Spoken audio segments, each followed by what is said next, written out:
we've been molded to believe that when we're going into a real estate transaction, you're taking this money out of your pocket, you're lumping down 20% plus costs, and now you're going into debt for the majority of it.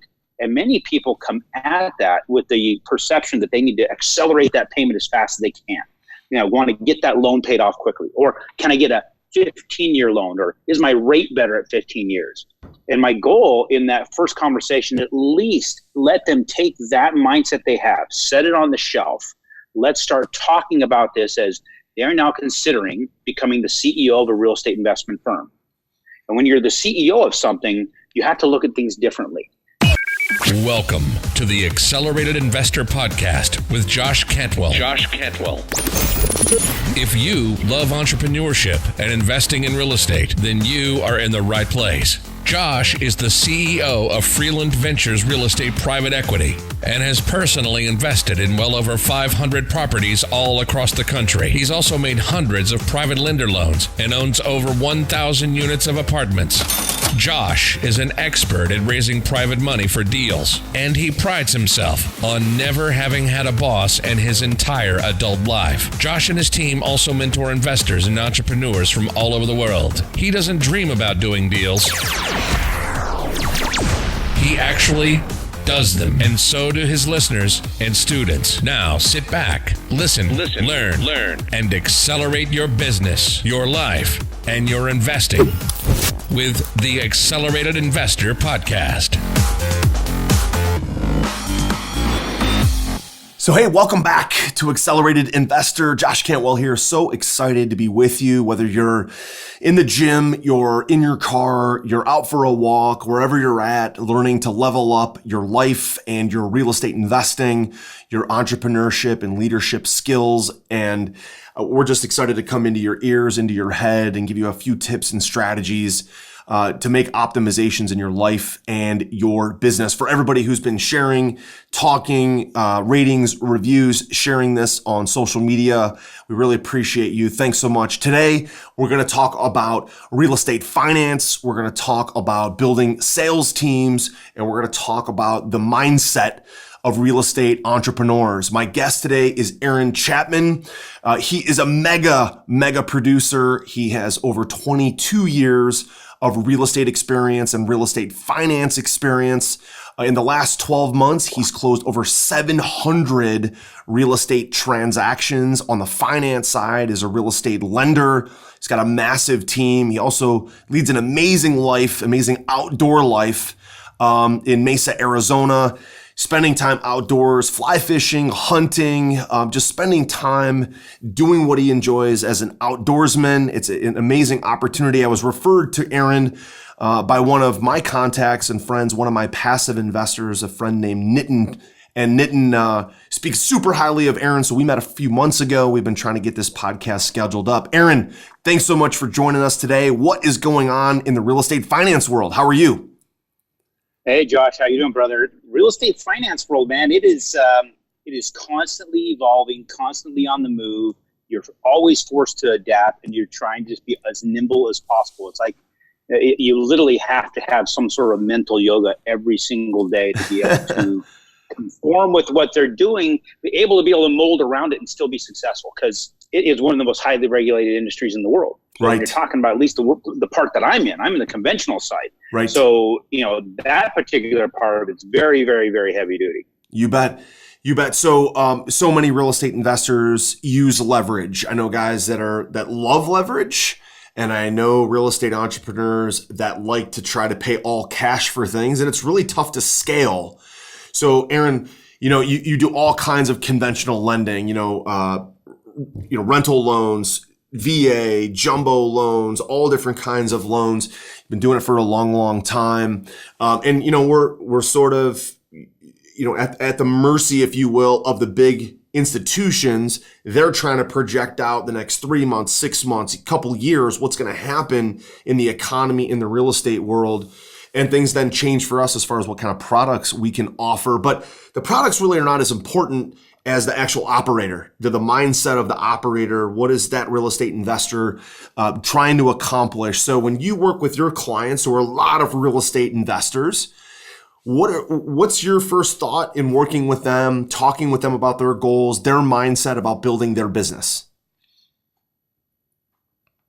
My initial conversation includes one, reminding them that they're stepping into what can be one of the more miserable experiences of their life, right? Sure. And so that first conversation gives us the opportunity to decide whether or not they're working with miserable people. And I get that same opportunity. I said, I'll give them the same courtesy if I find that there's just no way that we have a continuity. I'll let them know. But for the most part, getting them from the mindset of, I'm a consumer now, preparing to spend money and go into debt. Because that's what we've been molded to think. We've been molded to believe that when we're going into a real estate transaction, you're taking this money out of your pocket, you're lumping down 20% plus costs, and now you're going into debt for the majority of it. And many people come at that with the perception that they need to accelerate that payment as fast as they can. Want to get that loan paid off quickly. Or can I get a 15-year loan? Or is my rate better at 15 years? And my goal in that first conversation, at least let them take that mindset they have, set it on the shelf. Let's start talking about this as they are now considering becoming the CEO of a real estate investment firm. And when you're the CEO of something, you have to look at things differently. I've heard many CEOs say they were successful because they believed and they recognized they were the dumbest person in the boardroom. Right. If they were the smartest person in that room with every role that needs to be filled, then they are in the wrong room. Right. And so when I have somebody introduced to me through, whether it be one of the networks out there that does turnkey investment real estate or multifamily real estate in the conventional world, or it be a provider or a turnkey provider out in a different market, I want to help them to understand those people, they're not your antagonist. They're not a person selling to you. Sure, they're going to sell you something, but they're your business partner in a way. They're basically like your regional operations division. Right. They're going to source, acquire, rehab, manage, and maintain your business. And literally, that person gets that whole operations division for free. Now, they have a hard time with that concept because they see somebody selling me an object, they're making a profit off of me, and then they're going to manage it for me, and they're going to make a profit off of every single payment that's made by my tenant. Sure. But when I explain to them, you're going to spend, or you're going to buy that object out there, that cash flowing business, which is the residence, the house, from somebody. If it was a realtor that you bought from, that you drove down the street, you see the perfect house, you think that's going to work well, it's going to rent well, you see the sign out there, you take your phone, you take a picture of it, you call that sign later, you talk to that listing agent, and then they close on the deal with you, right? Well, Right. You just bought it at market value. And it was oversold to you about it being the elegant home that it was. In reality, it's just a shack that you can rent well. Right. Sure. Well, then after closing, they're going to introduce you to maybe some property managers, and you'll go through 2 or 3 of them before you find a good one that's interested in you succeeding. After about a year or so, where is that realtor at? Right. Gone.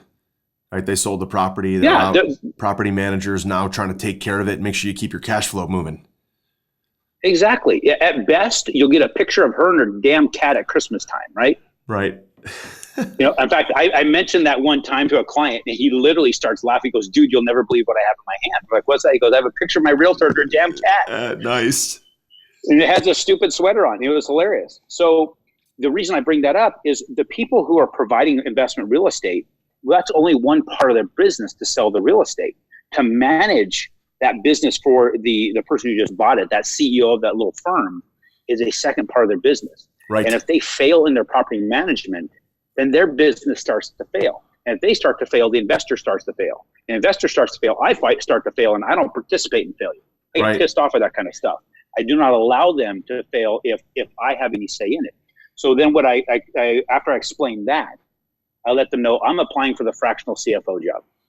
I'm not going to be sitting in there doing spreadsheets for them. My job is to help them to understand what they're getting into and have those quasi-board meetings, if you will, when they face a question or a scenario or a decision they've never faced before, which all of them are facing new decisions. Right. And when you consider that, the experience is a really big deal. Have you ever heard the statement, good judgment comes from experience, and experience comes from bad judgment? Yeah.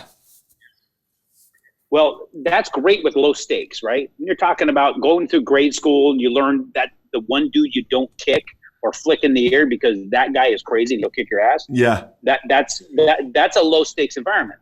You're talking about real estate, very high stakes. You can't go walking around making mistakes to learn. So what I explained to him is you got to reach out to me. I've been doing, I'm what they call a licensed loan originator. There's 300,000 people in the United States that do what I do. When you look at the average out there of those people that are doing this same job, they close between 3 and 4 transactions per month.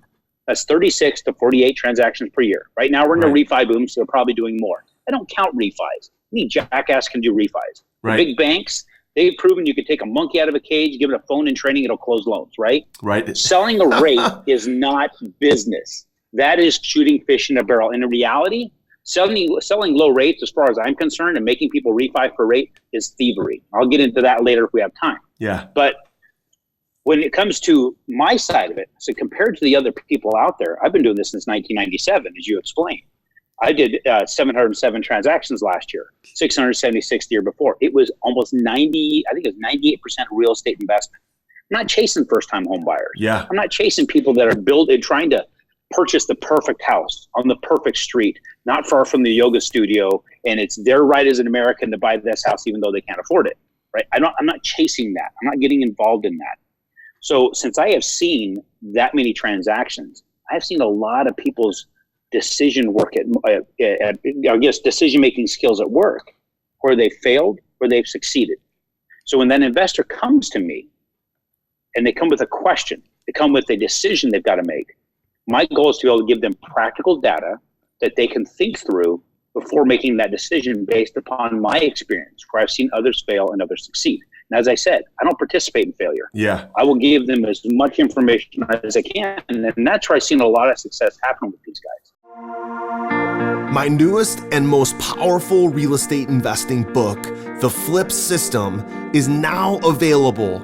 And for a limited time, you can grab your free copy at getflipsystem.com/podcast. Using the same proven principles, secrets, and investing strategies I'm sharing in this book, I've been able to personally close over 750 highly profitable real estate deals over the last 15 years, make over 400 private lender loans, raise over $30 million of private money, and acquire over 2,000 units of apartments. Get my newest book now for free for a limited time at getflipsystem.com/podcast. That's getflipsystem.com/podcast. So Aaron, when you're dealing with the client, imagine, you're doing a lot of stuff that's turnkey, where some other provider in a specific city where there's good cash flows, like Cleveland, where I'm from, there's investment opportunity, somebody's finding that deal. What you're really talking about ultimately is this massive shortcut, right? So this operations team that exists for you is potentially a turnkey rental provider or turnkey. Maybe they're providing singles or up to quads or maybe even small balance commercial apartments. They're turnkeying them, and that operations team is essentially coming for free, because they're finding the property, they're marketing to motivated sellers, they're acquiring the property, they're rehabbing the property, they're finding the tenant, and then they're selling it to one of your clients. Client is probably somebody who maybe owns a software company or a tech company, or somebody who owns an e-commerce business, or is a doctor or a lawyer, or somebody who just wants to own turnkey real estate but has probably a full-time job or a career doing something outside of real estate, and they want this massive shortcut. That's the operations team, which is essentially the turnkey provider. And then you come in and help that e-com owner, that doctor, that attorney, that tech buyer who wants to own real estate for tax deductions and for long-term appreciation, long-term depreciation. You're providing that financing for them, and you're kind of selling not just the product, which is the loan, but you're selling, listen, you've got this operations team that's taking care of creating the deal for you. I'm essentially your part-time CFO, providing you 80% of the financing that you need. And the property manager, if you find a good one, is doing maintenance for you and management for you. So really, that's a true turnkey operation, a true turnkey opportunity. Write the check for 20% down, and you've got everything else pretty much taken care of.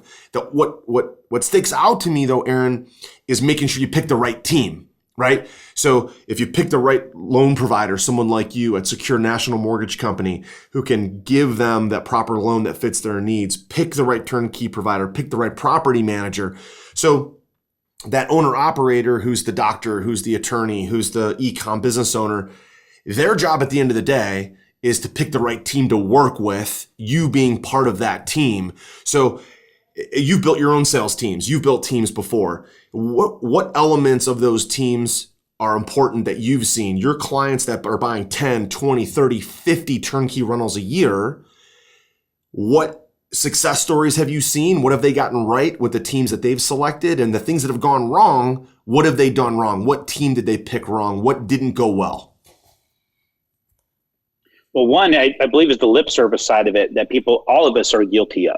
We hear something that sounds awesome and we just run with it. We don't do the research. Mm-hmm. So I failed in this very recently, just in the last year, where I took a person's word for things. I sent the inspector out there. He gave me a list. I gave them the list. They said they fixed it.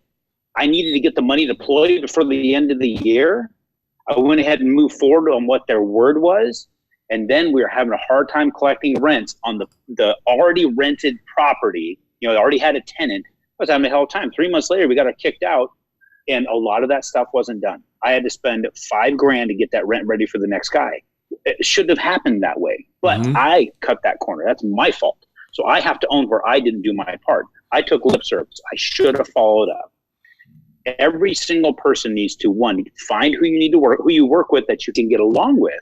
And then two, verify everything they say. Right. If somebody says something, they better damn well be willing to be held to their word. If you've got a person that pushes back even a little, and they say, hey, I give you my word, and you can do a little bit of verifying on their word, they push back on you and take offense, that some bitch is pulling something. Yeah. So if you back yourself in the corner so you don't get stuck in the ass, and you move forward somewhere else. The other thing is getting teams that will stay in their lane. That's actually a hard concept for me. When I created my team, I'm the sole originator on my team. A lot of people think, well, if you're doing 700 transactions a year, you must have a sales team. No, I got me. I'm the sales team. I've got 14 operations staff, from an assistant who sets up my calendar. She handles every second of my day. I'm beholden to a 20-year-old that has me on the phone me too. Every half hour. Yeah. Right. So I am running like a madman. I got to get up at 4:30 in the morning just to have time to myself. Yeah. And then at 8 a.m., I belong to my calendar. I like that 20-year-old. I'm on your website though, Aaron, by the way, on my other machine. I like this 20-year-old. So which one on your team is she? Just want to put a face to it. That is Samantha. Samantha. Okay. Cool. I just want to, there you go. Okay. So you basically work for Samantha, huh? That's how it goes. She sets up your calendar and you roll? Basically, that's kind of how it runs. Well, how I hired Samantha is my daughter Isabel was working for me, and I was creating this role. Man, I get 500 plus emails a day. I need somebody to tell me what's important, and then somebody to book my calls and to book these podcasts and that kind of thing. Well, Isabel was one. She hated the business. She just wanted out. She's tired of dealing with people. She now works at the ER with my wife. My wife is a charge nurse and a trauma nurse and all that kind of thing. Yeah. So she is now an EMT and works as a tech at the ER. But which to me is amazing. She couldn't stand talking to people and their drama, but she could handle going in there where people have got puke and crap all over. Right? I have no idea how that works, but she's okay with it. So as we're deciding how are we going to replace her, I remember my daughter was really big into the acting in school, the plays and that kind of stuff. And it hit me one day. It was like, who ran the stage? Was that your teacher or was it a student? She goes, oh no, a student ran the stage. I said, so a student was managing all the props and the actors getting out on time and all that. She goes, yeah. I said, who was it? She goes, that was my friend Sam. I said, call her and bring her in here. Because if she can manage 40, high schoolers, she could hopefully manage me. And so that's how that came about. Well, then I've got team members that they go through every stage of the process. I built it like going to Chipotle to get a burrito, right? You got to have different people at different stages to be successful in burrito building. So I figured if that's the case, I got to have different people at different stages to be successful at building an intricate financial instrument. So me as the store manager, right, if you will, I may want to make sure the store is clean, that the people feel welcome in there, but I can't be the person running around building the burrito. Right. I've got to let You've got to get people in line, right? Job. You've got to get people to come in the front door and get in line, which is what you said you're doing with Samantha running your schedule. Every 30 minutes, you're on a podcast, or you're talking to a client, or you're talking to a group, or you're pitching your services. And that's ultimately the one thing that only Aaron Chapman can do in your business. And I think this is where a lot of entrepreneurs go wrong, Aaron, is they feel like they've got to do everything with everyone. They've got to touch every part of the business. And so they have trouble scaling. The difference between that and a really successful entrepreneur like you is you realize that there's a certain part of the business that only you can do that drives a tremendous amount of revenue. And you've got, like you just said, you're on the phone every half hour doing that. And Sam is charged with making sure that that's all you do 24/7 or as many hours in a day as you want to work. You're just driving revenue. You're getting people in the Chipotle line. Exactly. That, and then you'll realize when you're driving down the road, you try to eat your burrito and all the contents fall in your lap, that the store manager stepped out of his role and went into the line, and he shouldn't have done that. The other thing is, some people get frustrated. It's like, I like 5 different people that communicated to me. I'm like, well, if you wanted one point of communication, how successful would it be to build your burrito if you keep yelling back to the tortilla girl that, hey, I want you to tell this person to put chicken on here and start a barbacoa. Yeah. And then, let your person over here know that I'm okay with the upcharge for the guac. And then you want to bitch at the other person at the beginning of the line that your guac person got really stingy with the guac, which is what they do every time, right? They tell you they take a massive scoop, and then they tell you it's an upcharge. You agree to it, and then they hit it on the thing, and then you get like this little bit. But so you can't. It's inefficient. And I have to explain to them, guys, it's not that your store manager doesn't love you. They want you there. They want you happy. But how they make you happy is to have an efficient process. So communicating with those people as if you're communicating with me. And that was how I built that team. And it worked awesome. Now I've got everything from the appointments being made, the pre-quals are being reviewed by somebody with underwriter background, 35 years of doing this. I've got processors in here. I have 4 processors and processor assistants helping them. And processors have an average time in the business of 27 years. I've got 2 underwriters that review every single loan to be sure it's done according to the rules and that we're not bending any of them. Right. And I've got 2 funders that get the paperwork out checks. So that's exact people every single time. There's no going to another department. There's no begging for clemency from the manager of that department. That's me. And we work together to be sure that things are done accurately. That's fantastic, Aaron. So awesome job in explaining. I love the Chipotle sort of analogy because everyone can sort of identify with Chipotle, like who hasn't been in a Chipotle, right? And you see the one person and then just working down the line like a conveyor belt. And people don't realize that a big business of whether it's making loans, whether it's selling cars, whether it's investing in real estate, whether it's wholesaling real estate, buying commercial buildings, it can be run the same way, right? As long as you have people in each role knowing exactly what their swim lane is, staying in their swim lane, running down their checklist, and then handing it off to the next person in the next swim lane. So Aaron, let's pivot the conversation for a second back to real estate finance, because now that we've talked a little bit more about your team and what you do and how you've built your successful business, let's talk about your customer. Let's talk about your client. Are you ready to automate and explode your real estate investing? We're searching for extremely motivated individuals who are sick and tired of wasting time and want to finally see real results from their real estate investing business.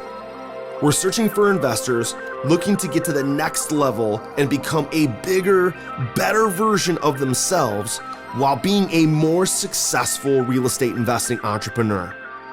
Apply for mentoring and coaching at joshcantwellcoaching.com/podcast.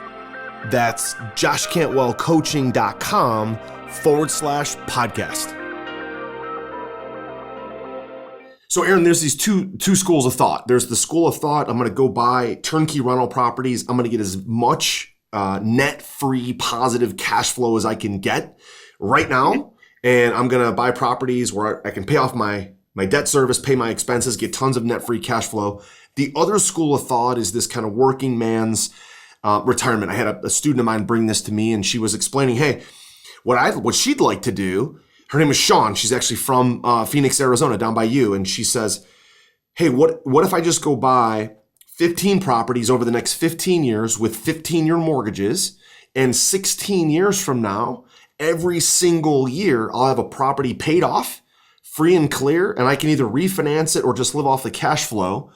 And instead of taking free positive cash flow now, I'm going to take no positive cash flow now, and I'm just going to pay down those mortgages and chunk down those mortgages. So these two different schools of thought, I'm sure after all your experience, you've probably seen different models and seen how they've worked.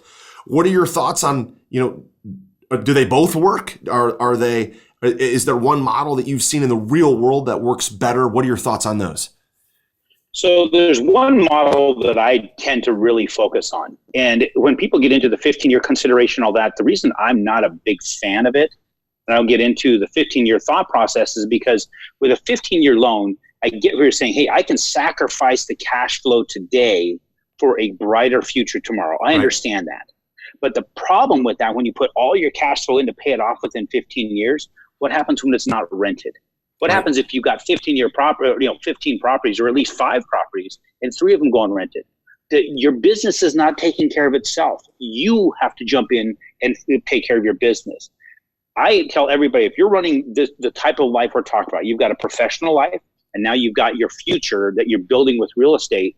Let your professional life continue to fuel your life and fuel the down payments for the next property. Right? Mm-hmm. Continue to drive that next property, but let the properties you have take care of themselves and be able to build the future of the growth of your business. And the only way to do that is with 30-year mortgages. Because when you start doing the short terms, like I just said, you're going to be forced at some point to go to your pocket. Right. You should never go to your pocket to fund your business, to fuel your business. Your business should fuel itself. So what I have found, I was theorizing about this because I got that back and forth all the time. Well, if I don't want the cash flow, I can build faster and I get paid off faster. Like, well, let's think about what you're proposing to do to yourself with that. One, we just talked about one consequence. The second consequence, if you've got free and clear properties, you're a target. Right. That's a big target. 2008, August 8th of 2008, I was in a motorcycle accident. A 17-year-old kid took me out at 80 miles an hour, shattered my legs, put me in a wheelchair, collapsed lung, a bunch of busted ribs. I was in bad shape. Memory loss. I could only remember every 2 minutes at a time. I was resetting my memory every 2 minutes. And so my attorney went taking a look at, okay, what kind of assets do we have to attack here from the person that completely destroyed your life, took everything from me. He had, his parents had a house, but it was highly leveraged. There was not a lot in it, but we still could have taken it. There was still about 80 grand. He goes, we can go grab that. I was like, no. I'm not going to destroy another life. That's not going to make me whole. It makes no sense to tear another family apart just to band-aid my family. No, let them be. But when you think about that, if they had that house free and clear, what would have happened? My lawyer wouldn't even ask the question. He would have went after it. Right. He's like a pit bull on coke. So when you consider what would have occurred there, they would have been a target. They were not a target because of that leverage. So everybody, leverage high and leverage long. So one of the things that I theorized before about on other podcasts was we live in an inflationary environment, correct? Right. We do. You know what today's rate of inflation is? 2.5, roughly.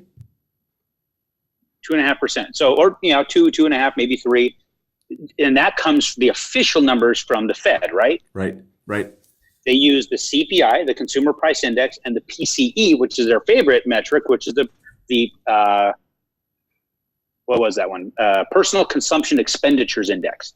When you look at what they factor in there, they're not factoring in energy costs, food costs, and they are not factoring in our taxes. When's the last time you paid less per kilowatt hour used on your power bill? Right. Never happened, right? Never happened. When's the last time you paid less per dollar earned on your taxes without a tax deduction? It's never happened, right? So we know when I've gone to a place called the shadowstats.com, where they will take national averages of real cost of living. It's over 7% nationally. If you get into certain markets, there's a place called the Chapman Index. You go into like San Jose, California, it's 13%. Wow. Southern California, 11.5%. So we're in a highly inflationary environment. The reason I bring that up, we get to raise rents as investors to face inflation, right? Right. The problem with most people's plan for their business on real estate is they're looking at the pro forma for today. So the pro forma serves one purpose. That's to take a stack of pro formas from one provider, not comparing multiple people, figure out who you want to work with based upon the right team. Then take their stack of pro formas and sort through them as to which property you think is best for your business. Throw away the others, take that pro forma that you're looking at, you think is the best one, look it over, wipe your butt with it and throw it away because it's not real. Every bit of it is fake. It's all conjecture, right? Right. So it's completely made up. Then you get down to really seeing what's my cash flow. Because since we get to raise rents, the national average is 3.6%. Let's say you bought a $100,000 house, renting for 1% rent to value ratio. That's $1,000, right? Right. Yep. And if you raised rents 3%, you're raising your rent by $30 a month, right? Right. Well, if you're getting $200 a month in cash flow, you raised your cash flow by $30 a month, correct? Correct. 3% was not sexy, but your cash flow went up by 15%. Right. That got sexy. And it's a compound effect as often as you raise rents. Now, that's over here.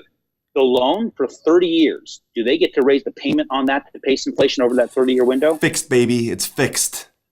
They do not raise it. You're paying the same dollar amount. So what happens to the value of the dollar with inflation?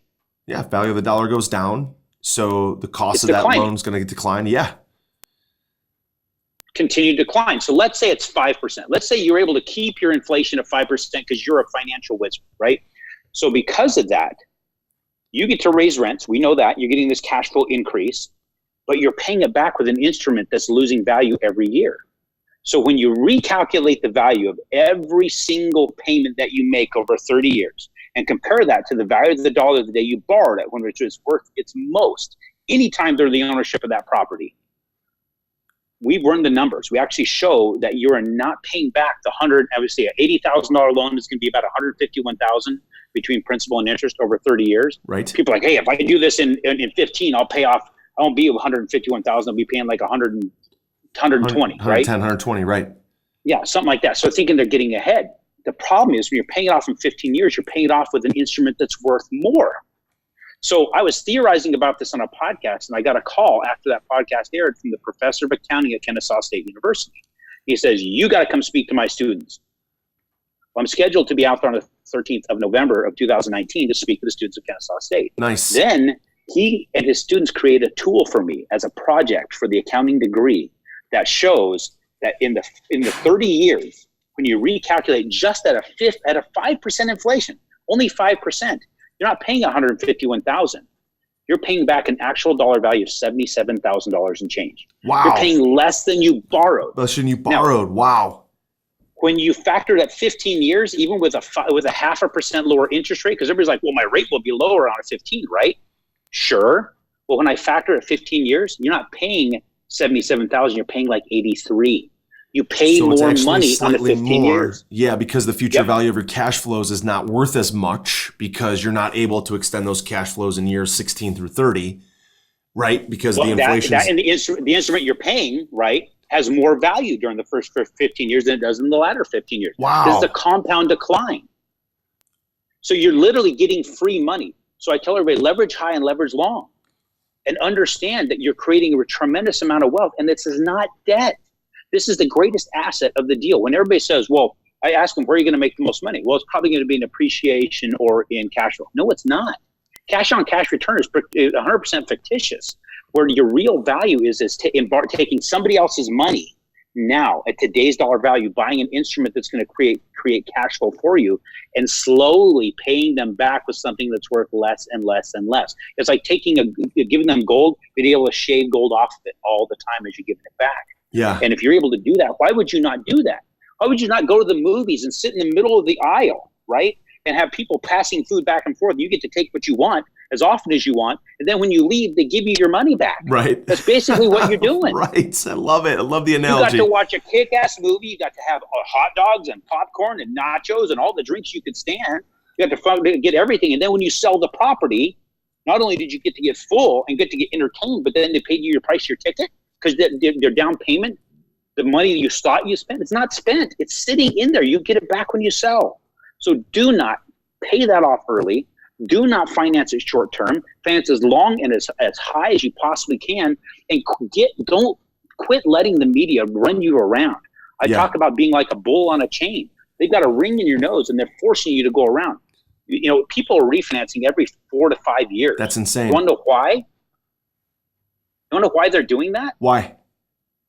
Because they're being forced into it. but mentally being coerced. What does an amortization schedule look like the first 5 years? Yeah, interest, profit for the bank, right? profit for the bank, profit for the bank, right? Profit, right?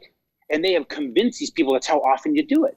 I spend 10 hours every week trying to calm people down. Say, yes, the rates went down 1%, but quit it. Yeah. Quit calling me about that, because all you're doing is you are then putting yourself back into a reset interest heavy position, right, at a bullshit rate that doesn't matter anyway, because the rate of inflation far exceeds it.